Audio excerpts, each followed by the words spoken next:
Estamos de volta com Bom para Todos. Aqui você tem espaço, bomparatodos@tvt.org.br. A cultura e a arte permitem que se entenda o mundo de uma forma diferente.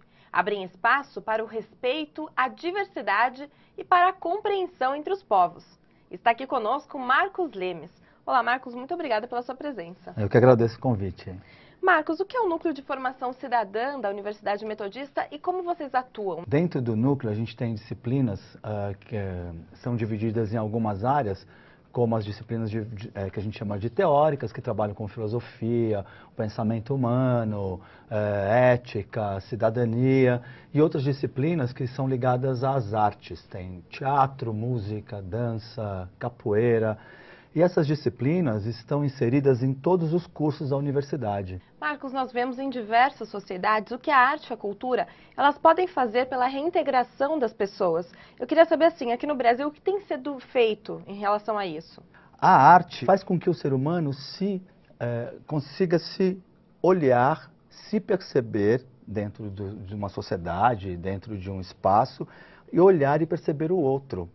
Isso é o que é o mais importante, eu acho, porque quando você se reconhece, reconhece o outro como integrante fundamental de onde você está, você consegue viver mais harmonicamente. No caso de crianças e adolescentes, você ofereceu uma atividade para ela, artística, pode mudar a visão de mundo que ela tem?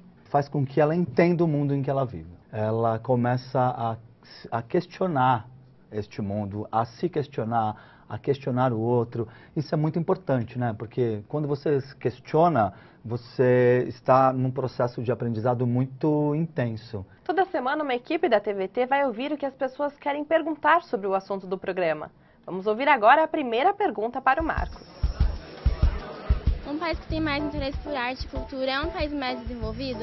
Quando você trabalha com arte, cada vez mais você se torna crítico. E quando você se torna crítico, você quer sim que aquele lugar onde você mora, né, quer seja a sua casa, o seu bairro, o seu estado ou o país onde você mora, e quer ver a melhora daquilo, né, daquela situação. Então, questionar é fundamental para a gente ter uma evolução nas relações sociais. Vamos ouvir mais uma pergunta das ruas. Uma sociedade que cultiva arte desde cedo desenvolve o papel de cidadania? Ser cidadão é você perceber que você vive numa sociedade e que as coisas dessa sociedade precisam funcionar. E a sua participação efetiva é que faz com que faz a diferença, né? Como a arte pressupõe a participação efetiva das pessoas, quer seja quem faz a arte, né, o artista, ou quer seja quem frui a arte, né, o público, existe a participação efetiva dos dois, obviamente você vai fazendo com que os outros aspectos se desenvolvam. A próxima pergunta é da Giovana. A arte ajuda as pessoas a terem uma identidade? A arte ajuda as pessoas a reconhecer a sua identidade. É uma maneira de você olhar para si, né, e olhar para o outro. Quando você olha para si e olha para o outro, você se reconhece. Vamos ouvir mais uma pergunta.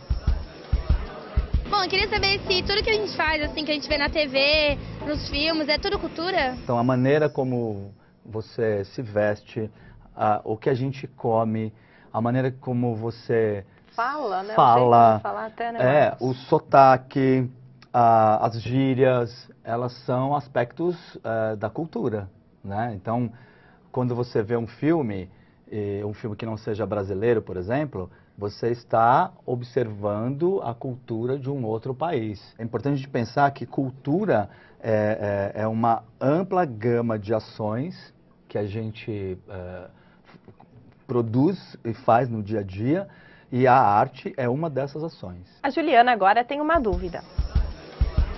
Temos músicos e artistas que eram pobres e venceram por esforço próprio.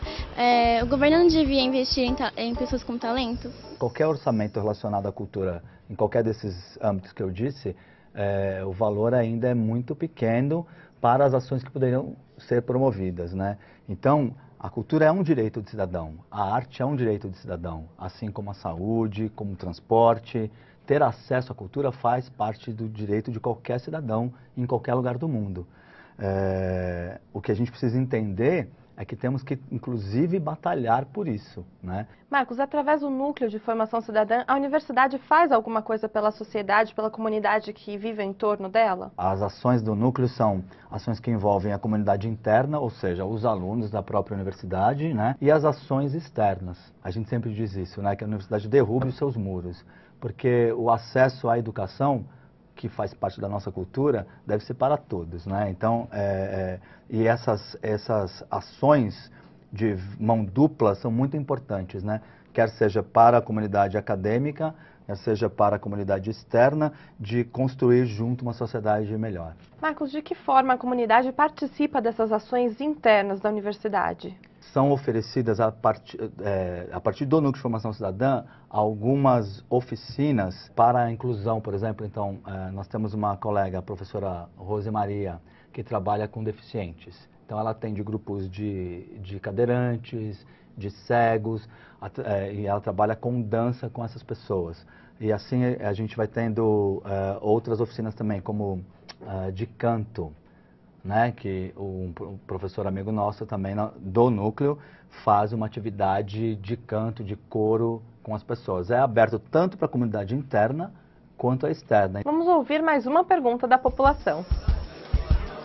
O Brasil está muito atrasado culturalmente comparado a outros países? Nós temos 500 anos, né? Ainda estamos caminhando nessa questão.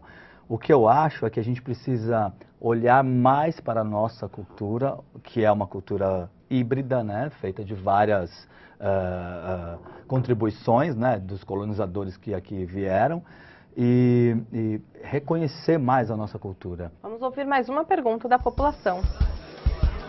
Aqui no Brasil, nós temos bons museus, galeria de artes. Como vamos fazer para incentivá-los, as pessoas a participarem? Olha, os museus hoje estão mudando bastante seu perfil. Existem museus absolutamente interativos, onde você participa, onde você interfere na obra que ali está sendo exposta, onde você cria a obra na hora, né? Assim, então, o museu deixou de ter essa teia de aranha, que parece que sempre teve nos museus, né? E passou a ser um espaço absolutamente ativo, né? Então, basta visitar um museu. E a última pergunta é da Rose, vamos ver. A internet facilita o acesso entre a arte e a cultura? Então, onde tem um filme tal, um museu tal, quer saber onde tem um museu interativo, né? Você vai lá e procura.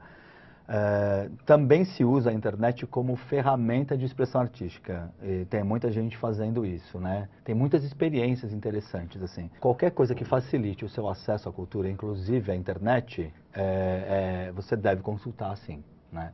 Marcos, eu gostaria que você deixasse uma dica aqui para os nossos telespectadores interessados no assunto. Nós temos uma ação muito importante que é promovida pelo SESC, que trabalha também dentro da arte e cultura, e oferece espetáculos a um preço mais interessante, assim, muito mais acessível. E às vezes algumas atividades gratuitas também, nas unidades do SESC. Aí é entrar no site do SESC para dar uma pesquisada. Também vai assistir o grupo que é perto da sua casa, sabe? Tem um grupo de teatro que é ali na comunidade, vai assistir, porque independente de quem está promovendo a arte, se ele tem ou não fama, o importante é o que ele está dizendo, né? Porque essa troca é válida, né, Marcos? Muito obrigada, viu, Marcos, pela sua presença aqui no Tudo Bom para Todos. Muito obrigado.